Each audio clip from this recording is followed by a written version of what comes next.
Welcome to Tony at 12. I'm Tony LeBlanc, and today I'm in conversation with Daniel Kawczynski, Member of Parliament for Shrewsbury and Atcham, who has held the seat for the Conservatives since 2005. Daniel's going to give us his views on a wide range of topics. Welcome. Thank you very much for having me. It's good to see you. You were born in Poland, but you arrived in the UK in 1978, and I jokingly put in, presumably you then signed up to Lord Tebbett's requirements regarding the support of the English cricket team, correct? Yes, but I was vilified by many friends in Poland and even certain family members when I campaigned for Brexit, because they said, you're going to make it more difficult for Polish nationals to come and live and work in the United Kingdom. You are actually impeding the closeness of the relationship between Poland and the United Kingdom. And I said to them, look, I may be of Polish origin, but I'm a British member of Parliament, and my first duty is to our Parliament and is to the United Kingdom. And actually, the reality of the situation is that in the post-Brexit context, no other country in Europe has done more to help Poland in her determination to support Ukraine. Yeah. So just over the last few years, we've demonstrated that you do not need to be part of an artificial supranational state in order to understand the geopolitical strategic importances of our continent and how we work and collaborate with other European countries in order to promote common goals. The thing is that I was over in France last year. Taxi driver said there's a big undercurrent of people in France and in other parts of Europe who want to get out like we did. So, do you think that's the situation? Do you think there's a desire to retain your own sovereignty? Well, to be the first to do anything is always the most difficult, fraught, and complex. You've got to have a lot of courage to be the first to do anything. And sometimes I think that leaving the European Union is like walking across a minefield with a blindfold on. But the most important thing is that we are leaving a path of breadcrumbs for others to follow. And we have become a petri dish. Everybody is now looking on our continent as to what happens to the United Kingdom. We were told, I remember some of them saying it to me myself when I went to the Berlaymont Mall in Brussels. You are too small and inconsequential to be able to negotiate your own bilateral trade agreements. you need us to do it for you. Well, look at the reality of the situation. Since we left the European Union, we've negotiated 97 bilateral trade agreements, all of which are either commensurate or slightly better than what we had through the European Union. Now, the question you have to pose to your listeners is, how does an island of 65 million people manage to negotiate nearly 100 trade agreements around the world on the same level as an artificial supranational state 6 times its size? And, the British media in this country don't really talk about it much. And yet it's a very important thing to debate. So the bilateral trade agreements are one thing, but also the most important issue, which I'd like to raise with your listeners, is that we've entered now the world's largest trading bloc. That's a Trans-Pacific, yeah? The CPTPP. Yeah, now, yeah. The one figure I want you to remember is that the CPTPP, which is the largest, now that the United Kingdom has joined, it's now become officially the largest trading bloc in the world. But unlike the European Union, it is growing and expanding every year as a percentage of global population and global GDP, with countries like South Korea, Japan, Vietnam, Singapore, Malaysia, Indonesia, Australia, and many others. These are the fastest growing economies in the world with the largest and fastest growing middle class consumers. And so we have left a shrinking market and entered a rapidly expanding one. Now, the question here is, how long will the United Kingdom be the sole European country within the Far East trading bloc? I don't know.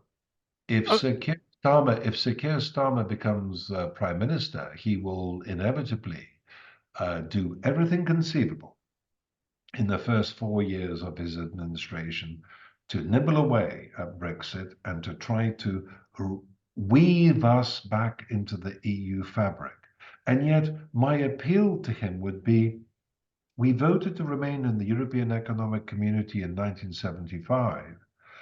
There was the popular mandate to remain within the EEC. It was many, many decades and many generations before we attempted to overturn that decision of 1975. And I think we ought to now take it, at least recognize the opportunities that Brexit has afforded us in being the only European country in the CPTPP and see what the consequences of that are before we try to, somehow impair that extraordinary, unique opportunity that we've been given. have the EU been trying to get involved with them? Well, the European Union cannot possibly negotiate a deal with the CPTPP because you cannot get two massive regional No. trading blocs creating a bilateral trade agreement. It's too complex. And the beauty of, I've just come back from Morocco, and what is fascinating is that we are now trading as an independent sovereign nation on the bilateral basis. We put our cards on the table and they put their cards on the table, and we trade and we negotiate in that classic way of negotiating. When we were members of the European Union, we had no rights to do that, but also we had to take into consideration all sorts of products that we couldn't produce, um, which had to be taken into consideration. And as I said to my Moroccan counterparts, what is the purpose of us putting tariffs on your oranges? We can't grow them. We have Mm. not yet devised a system whereby in the United Kingdom we can grow oranges commercially.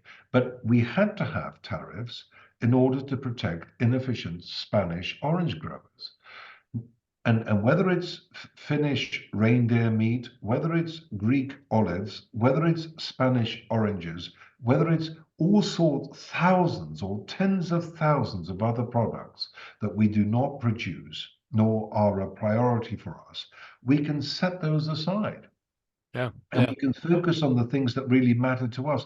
And if you want to say size matters and you can't do it by yourself, and actually, we need to make those compromises in terms of taking on all those other thousands of products which are of no relevance to us in order to get a better deal through the European Union. Then my answer to you is look at what we've achieved by ourselves Yeah, yeah. outside of the European Union. And that is a very, very important issue to take into consideration. Two questions. One, do you think that we've dumped enough of their laws, or is there more to be done on that? And secondly, how much do you reckon we're saving in terms of contributions to the EU by not being in it? Well, that's a fascinating question. And of course, according to the House of Commons Library, and we Conservative MPs, if we need some independent statistics, we go to the House of Commons Library. And I've been going to the House of Commons Library for the last 19 years as a member of Parliament, and they are the only body that I really recognize as giving me unvarnished independent statistics. And according to the House of Commons Library, the United Kingdom has handed over £898 billion in net contributions to the European Union since we joined. That's nearly $1 trillion. Mm, And yet, fascinatingly, we've had a trade deficit with this entity every single year for the last 50 years. mm, mm. The Americans, who are our single largest trading partner as a single entity, the Americans have charged us not a penny piece over the last 50 years to trade with them, and yet we have a trade surplus with them every year.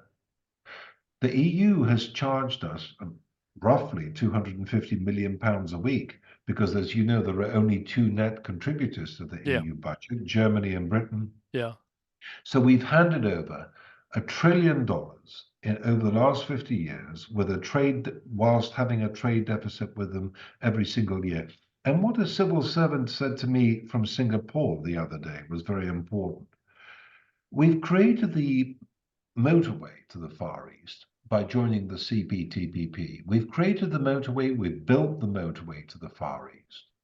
Now we need to get the traffic on it. Hmm. And what what your program needs to do, whether it's in Guernsey or whether it's in Jersey or whether it's indeed in any other part of the United Kingdom, we now need to encourage and facilitate and inform many SMEs in the Channel Islands and across the whole of the United Kingdom that we, as the sole European country in the post-Brexit context, have entered the world's largest trading bloc, and that we need to encourage, facilitate, and support British SMEs to take advantage of that unique entry and exporting to this massively expanding trading bloc.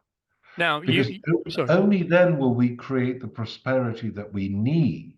Mm, The next election is all about, we have a terrible economic situation. We are now 2.3 trillion pounds in debt because of, the pandemic. We had to borrow 450 billion pounds to get everybody through the pandemic. That was a disaster, something which has descended on us from abroad, 450 billion. Rewind to 2008, the banking crisis, which came to us from America, 500 billion pounds to bail out the banks. What you can guarantee is that in this globally interdependent world, cataclysms of this biblical nature, whether it's the financial crisis in 2008, which resulted in the collapse of banks and the financial sector, whether it's the pandemic, whether it's the energy crisis precipitated by the invasion of Ukraine, whether it's the post-pandemic hyperinflation, which we have encountered, these are all predicated in the global issues which are descending on us, and they will continue. yeah. And so what we have to do is run a balanced budget, and this is why I'm so pleased with our efforts to reduce the deficit, but also we have to squirrel away and earn more money as a nation in exports to the Far East in order to create the wealth that we desperately need. Because at the moment, we are not paying for ourselves. And if there's one thing that Margaret Thatcher invited me to the Carlton Club when I was first elected in 2005. She poured me the biggest whiskey I've ever been poured in my life.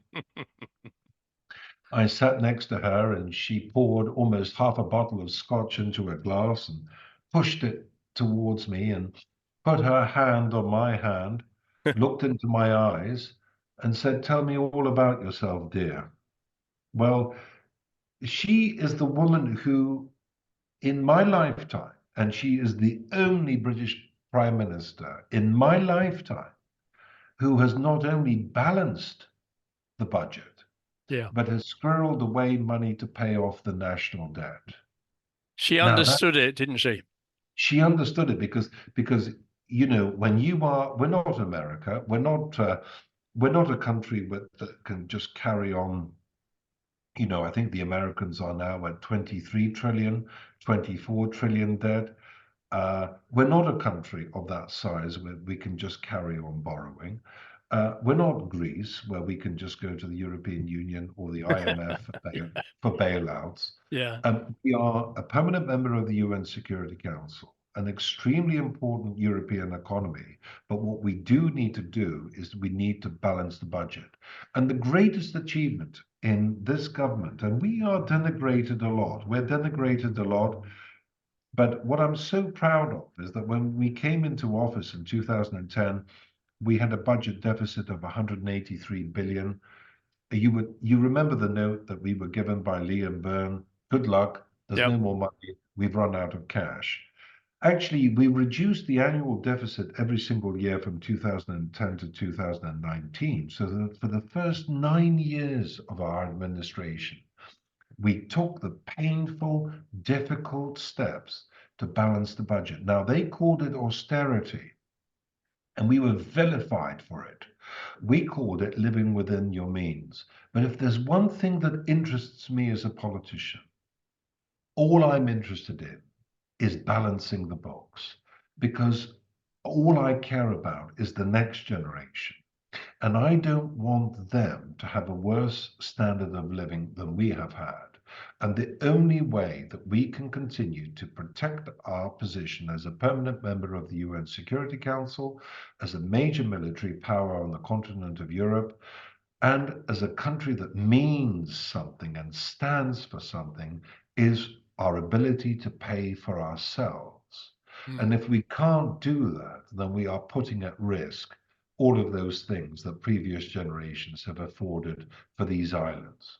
Yeah, and that is a major worry. Now, whilst we're on the subject of the Channel Islands, you're planning to come over, I believe, at some time to meet up with various people in an attempt to, you know, promote trade and get things underway between the islands and the UK and the UK and the Trans-Pacific arrangement. I am, and I've had the opportunity. I first went to Jersey on a holiday, I believe. My first visit to Jersey, I think, was in 1982. Um, these are extraordinary, beautiful islands in the Channel, associated and linked inextricably with the United Kingdom. I don't think the United Kingdom government is doing enough, quite frankly, to understand and support and shoulder the priorities of Crown Dependencies and overseas territories. I've just come back from the Falkland Islands, where we were celebrating the 40th anniversary of the liberation of the Falkland Islands in 1982. And they told us some horror stories that they had experienced in the post-Brexit context, that the European Union has whacked on the massive tariffs for their squid. Now, when you go to Spanish restaurants, you won't believe this, but something like 65% of all squid served in Spanish restaurants comes from the Falkland Islands. It's one of the best squid in the world, but the European Union has imposed massive new tariffs, and the Falkland Islands is, I think, I've got a bill, an extra bill of about £50 million in tariffs for exporting their squid. So whether it's Jersey, whether it's Guernsey, whether it's the Falkland Islands, these overseas territories or crown dependencies are of vast importance to the United Kingdom from a geopolitical, global strategic perspective. And what we need to do is utilize our position. And I speak as one of the Prime Minister's trade envoys. There are 30 trade envoys who report directly into the Prime Minister. I'm working on about £4 billion of export opportunities myself at the moment in the Far East. What we need to do is we need to collaborate more with the Channel Islands to make sure that we are supporting some of the tremendous services that exist in the Channel Islands to piggyback off us. Yeah. Now, the thing is, as you probably know, the current Lord Mayor of London, Michael Manelli, has got the Channel Islands on his list as a special project. So, you know, perhaps, well, no doubt you are talking to him about it. But he sees that the support is required, but there are things to be made out of it. Well, there are, and my office is in contact with him and many other people about this issue. But what I would say to you is, if you have any questions that you feel are relevant to put down in our own parliament, challenging our own foreign secretary, or indeed our own prime minister and the Department for International Trade, I would be very grateful if you would send to your listeners my email address. I'd be very happy to raise any issues pertinent or germane to the Channel Islands, because you don't have your own member of parliament. I think there's been a debate as to whether or not the overseas territories should have their own member of parliament in the House of Commons. But at the end of the day, I still believe that existing British members of parliament who have an interest in the Channel Islands and recognize their extraordinary, disproportionate economic relevance for the United Kingdom, and of course the services that they bring, which in many ways are actually superior to the services that we can offer. We ought to be binding the Channel Islands services to those that we can provide in the United Kingdom, and going in together. Going in together. When we go into negotiate in Delhi or Beijing or Washington or Brasilia, we should be going in together, because we are, at the end of the day, and I don't think there are many people who would dispute this, we are part of the same family. Of course, and of course the Channel Islands go back to Norman times, as you know, and we don't recognise the king as the king. The king is the Duke of Normandy, as far as we're concerned. That's right. So there you are. You see, there's a very And close connection. And I will never forget my first visit to Jersey, where I went. What's the name of that castle in Jersey? Where Cornet? No, not Cornet. That's Guernsey. On the Queen Elizabeth, there's an Elizabeth Pass or something. I can't remember. Yeah. The castle there. They had all the flags that had been above the castle, and of course the swastika was there. That was a very poignant thing for me to see. And the Channel Islands, my goodness me, we liberated half of Europe. We liberated half of Europe. We got to the gates of almost to the gates of Berlin, and yet the Channel Islands could not be liberated until May of 45. That's right.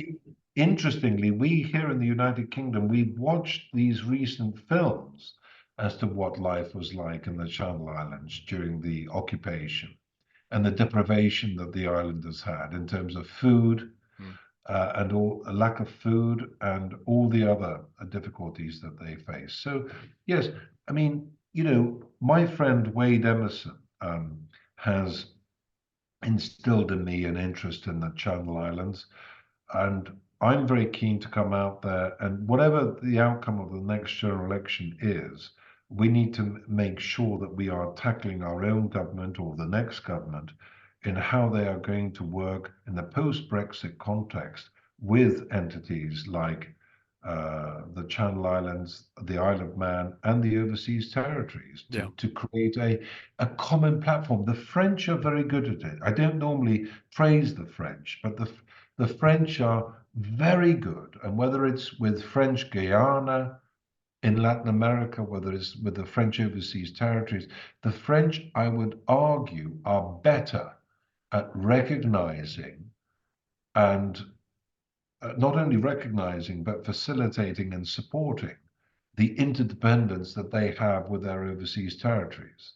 I think our own Foreign Office and our own Department of International Trade have lessons to learn as to how we, A, understand the offerings of the overseas territories, and B, demonstrate our determination as British politicians to take their priorities into consideration in the post-Brexit context, and to work with the democratically elected representatives of each overseas territory and Crown Dependency to ensure that we are going in together and negotiating together whenever we can in order to facilitate additional trade and mutual economic benefits. And of course, we now have the facility of votes for life as far as the UK is concerned. So that's a step forward. Robert McDowell was very instrumental on that one. Well, Bob is, and I'd like to put in a plug for Bob. You call him Rob. Actually, I remonstrated with him for calling himself Bob, Yeah, because actually I always call him Robert. But me too.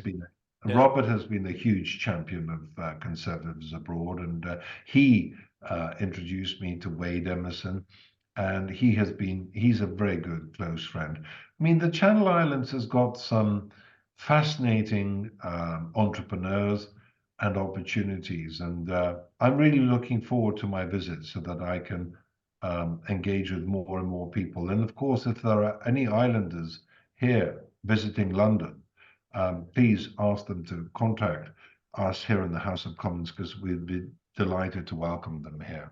that'd be good.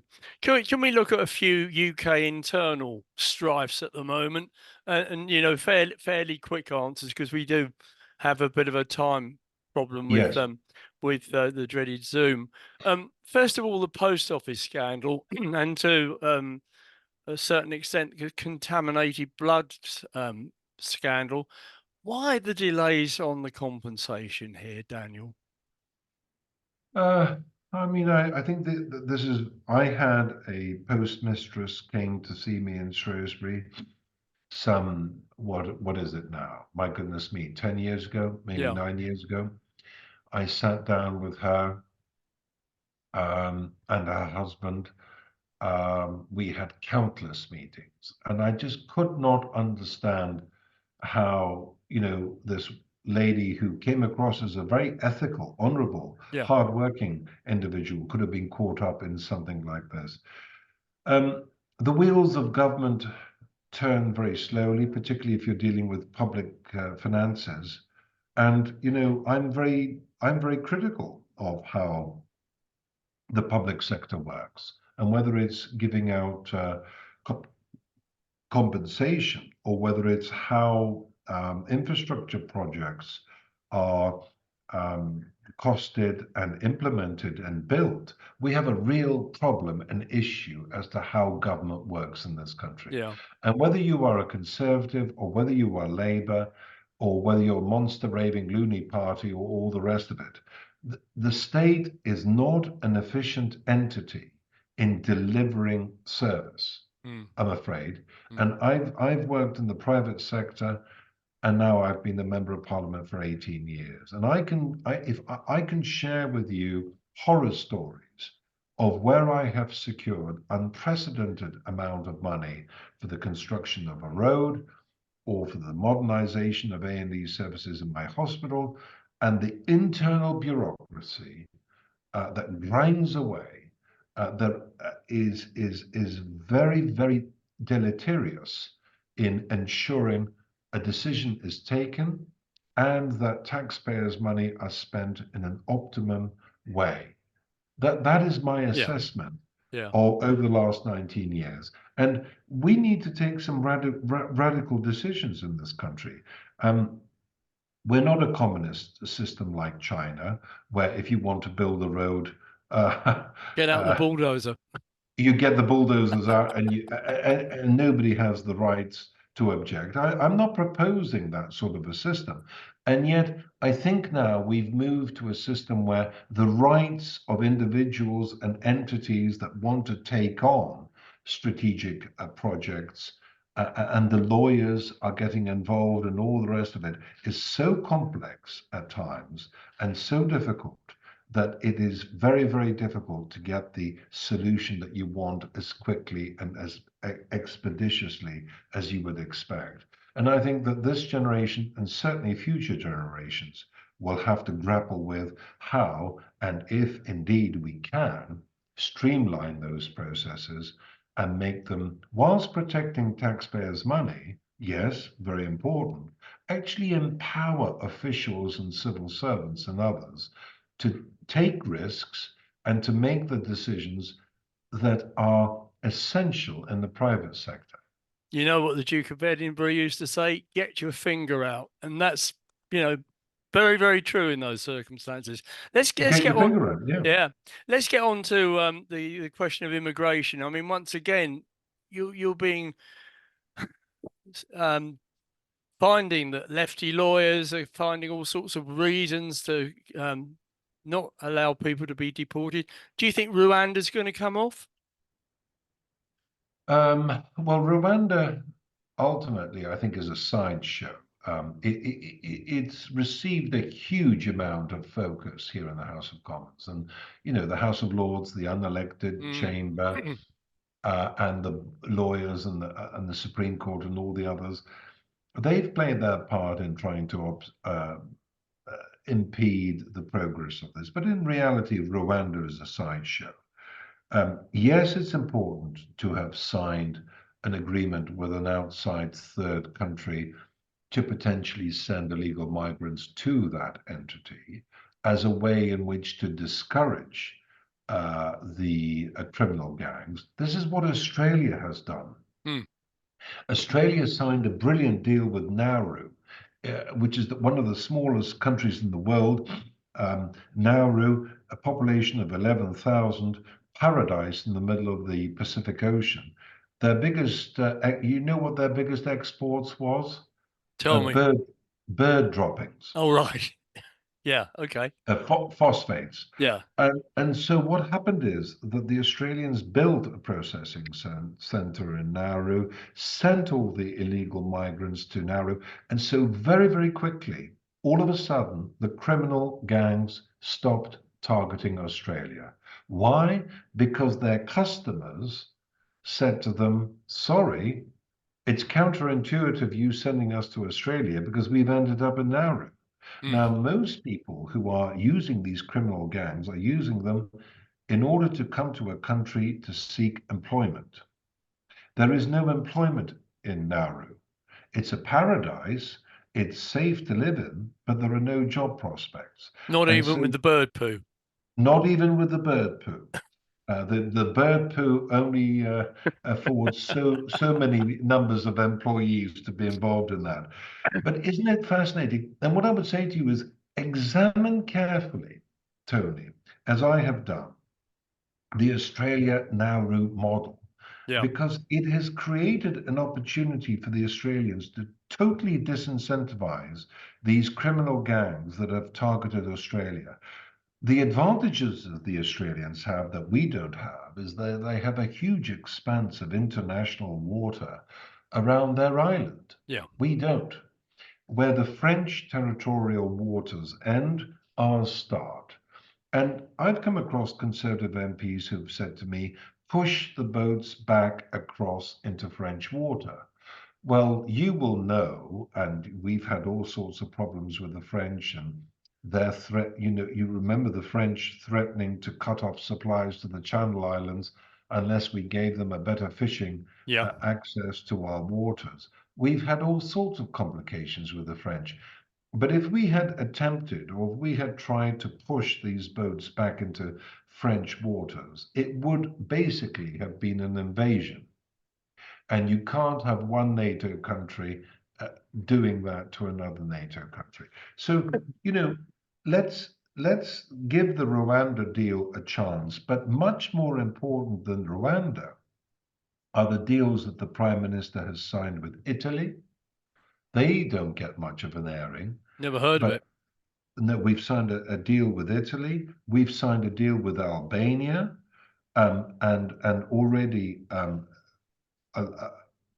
thousands of people have been returned to Albania because of the negotiations that we've entered into with the Albanian government. So we're not putting all of our eggs in one basket. The British media will talk to you about Rwanda ad nauseum, but if you're really interested in understanding the complexity and the wide range of negotiations that the United Kingdom are entering into with other European countries in order to make sure that criminals entering our shores are returned to these countries. And you will know that Albanians at one stage accounted for a disproportionate number Mm. of Yeah. these illegal migrants Yeah. coming. we are working with all of those countries, and I think it's very important to take that into consideration as well.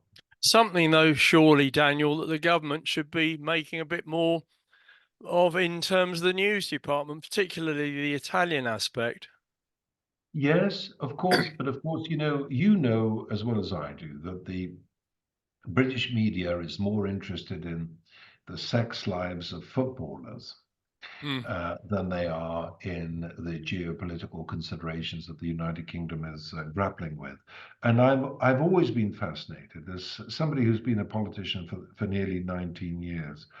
I've always been fascinated at how the British media report in a very dumbing down way to the electorate. They don't talk about all of these intricacies and difficulties, and so the British electorate are not cognizant of it because yeah. they don't read Hansard. How many people do you know who read Hansard? I wish everybody went to bed at night reading Hansard as to what was happening in the House of Commons, but they don't. They've got very busy lives. They've got other things to do, and that's why I've agreed to come on your program because it gives me, as just one of the MPs, an opportunity to explain to your listeners the reality of the situation. Daniel, we've run out of time. It's been a delight to talk to you. Thank you very much from that point of view. I've also got to say thanks to Robert brackets Bob close brackets McDowell and your colleague Scott Sherlock for making this interview possible. So thanks to them and thanks to you. Hope to meet up sometime. Very much looking forward to my visit to the Channel Islands. Thank you, Tony, for your excellent interview, and I will certainly reach out to you when I arrive. Take care. Take care. Bye Bye. bye.